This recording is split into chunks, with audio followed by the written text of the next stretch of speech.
We have some interesting breaking news in college football. Caleb Williams has entered the transfer portal.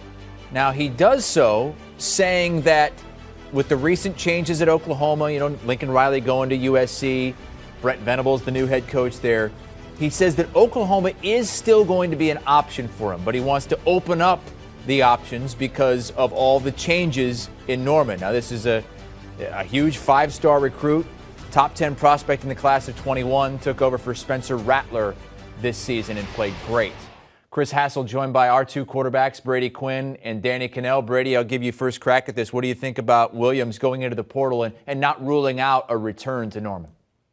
That's a bidding war. Let's be real about this. He's looking for the money. That's what this is about. I mean, he may go to the highest bidder. I mean, maybe he's weighing his options and kind of, I guess you could say, opening back up his recruitment considering the changes there in Norman. But that's the reality of college football right now. He's a free agent. And the cool thing is he's got the ability, much like NFL players do when they become a free agent, to go back to the original team and work out a deal. But that's what this has become. I mean, look, this is the wild, wild west right now with name, image, and likeness. And you better believe with the season he had this past year, and I think what he can bring to any university as far as not only the ability just to go sling around the field and make plays with his legs, kind of some star power, star value. He's a brand now. I mean, people know about Caleb Williams. So why not get in the transfer portal, weigh your options, and then, see how that bidding process goes. Could it be Oklahoma where he goes back to? Sure, but they better line up some nice deals for him off the field as well. Yeah, like the first reaction I saw was exactly like Brady's. Like, why wouldn't you hit the open market and go to the highest bidder? This is a rough blow. Like Amanda, who we were just on with, our resident Sooner, she was like, uh-oh. And I guarantee you that's what every Sooner fan is feeling as well. But just because you're in the portal doesn't mean you're leaving. You can be surveying your options. So this is an opportunity for Brent Venables and Jeff Lebby, the new offensive coordinator. It was a great offensive mind. We just saw the year he had at Ole Miss with Matt Corral, who's there. They can do all they want to try to sell you on their offense and, hey, we can help you win a championship. But today's player, probably more importantly, that and you're not allowed to, which is kind of weird in some states, but it's going to be, hey, what NIL deals do we have that we can offer them? Let's make sure we get some of those on the table to at least be competitive with the market. And with the free transfer rule, he doesn't have to sit out a year. So these are all things that have just happened in the last year, which make it more like the NFL. So the future is uncertain for everybody, except we know Caleb Williams is going to secure a really nice bag this offseason wherever he's playing. But he can also go out and look like Georgia. There's a lot of speculation that Georgia's been after him. And, Stetson Bennett played nice against Michigan. If it looks like all they need is a stud quarterback, I guarantee you Georgia will have some deals on the table for Caleb Williams, as will a lot of schools that are out there. Lincoln Riley might say, hey, we had a pretty nice run this past year. Want to come out with me to LA. So it's going to be a fascinating, next couple months to figure out where Caleb Williams actually ends up. I don't think any of us disagree with the transfer portal specifically or the NIL and players being able to make money now. But, Brady, as you said, it's a bidding war now. And, Danny, you agreed. It's a bidding war. It's basically free agency. Is this a slippery slope? I mean, what's going to stop the best players in college football from, after every season, entering the portal just to see if they could find something better? No, it's a valid question. And I think it's something that, look, we're getting to a point where the NCAA can no longer govern college football. Let's just be real about it.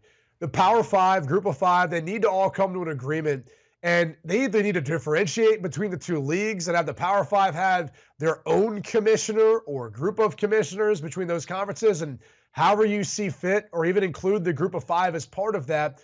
But the reality to all this is there needs to be some structure to it.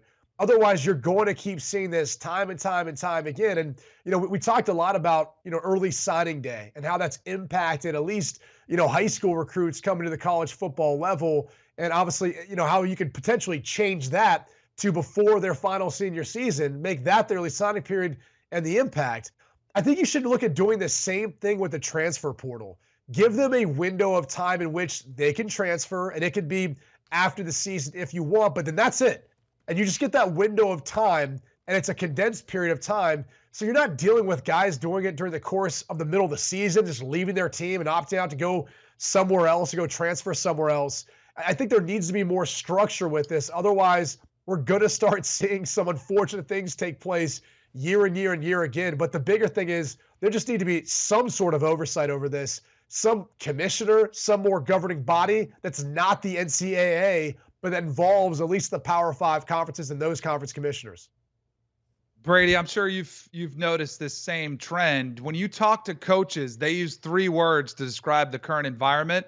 It's the wild, wild west. No one knows. No one, like, the rules are out. Yeah, we know that NIL is allowed. Players are able to make money off their name, image, and likeness, but it varies by state. You know, some states, the school can orchestrate NIL deals. In the state of Florida, you cannot.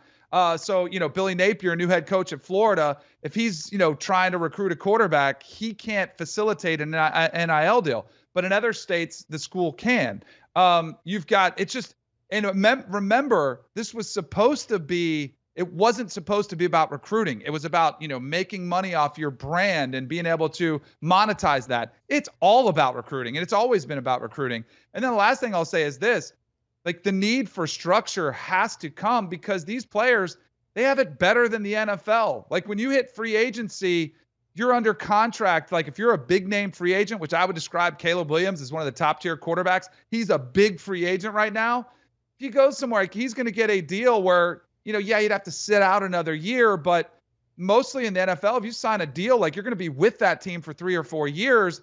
And Chris, as you alluded to, if you haven't transferred yet, you could hit that portal after 1 year, which is Caleb Williams. He just started 1 year, and that's it. So there's got to be some form of structure, but it speaks volumes to the mess that we are in right now that the NCAA really created. And, you know, the playoff and the powers that be and the separation and power in conferences, it's the wild, wild west, and everyone's trying to figure out their way through it.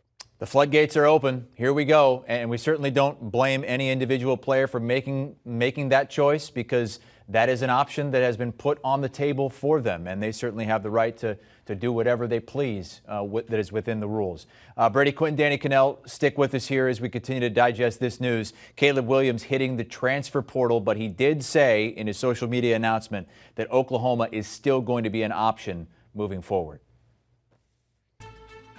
All right, Ryan Wilson's 2022 mock draft is a lot different at the top. Evan Neal was number 6 last week. He jumps all the way to the number 1 spot this week. The offensive tackle out of Alabama had a great performance in the CFP semifinal against Cincinnati. So he's all the way up to 1. We're going to talk to Ryan and Brady and Danny about Ryan's latest mock on the other side of this quick timeout. Do you want a sports network that delivers everything that matters about the game? The highlights, the picks, the instant analysis, no yelling, no fake debates, no politics. Hit the subscribe button and never miss a moment.